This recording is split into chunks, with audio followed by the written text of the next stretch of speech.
Toutes les émissions, interviews, chroniques en podcast sur le site internet radiolaser.fr. Bonjour, je vais vous parler de la fondue savoyarde. La fondue savoyarde est un plat régional de la gastronomie savoyarde à base de fromage fondu et de pain d'origine suisse.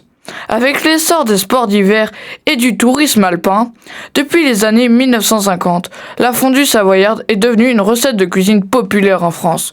En 1651, date à laquelle le cuisinier français François-Pierre de la Varenne publie dans son recueil Le cuisinier François, une recette à base de fromage fondu et de pain nommée ramequin de fromage.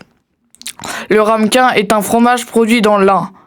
En 1734, le chef cuisinier et écrivain culinaire français Vincent Lachapelle décrit dans son livre Le cuisinier une recette proche de celle connue d'aujourd'hui à base de fromage, de vin blanc, de muscade, de rocambole et de pain grillé.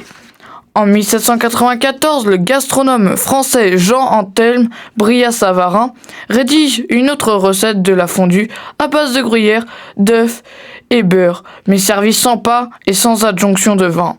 Cette recette, décrite comme d'origine suisse, ressemble à une sauce d'œufs brouillés et est une variante de la recette rédigée 60 ans avant, en 1734, par Vincent Lachapelle, comprenant de ce côté vin blanc, ail et noix de muscade. Maintenant, passons à la recette. Il vous faut 300 g de comté, 300 g de Beaufort, 150 g d'emmental, 30 centilitres de vin blanc sec, une gousse d'ail, une cuillère à café de noix de muscade, un verre de kirsch et une pincée de poivre.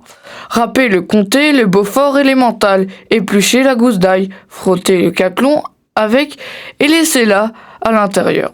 Versez le vin blanc dans le caclon et faites-le chauffer. Lorsqu'il frémit, versez le fromage en plusieurs fois sans cesser de remuer avec une spatule en bois à feu doux moyen en formant des huîtres.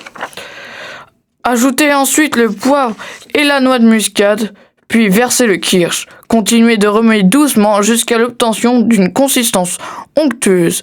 Placez le caclon sur l'appareil à fondu, déposez le tout au centre de la table et servez avec une corbeille de pain coupé en gros dés. Bonne dégustation, miam miam miam.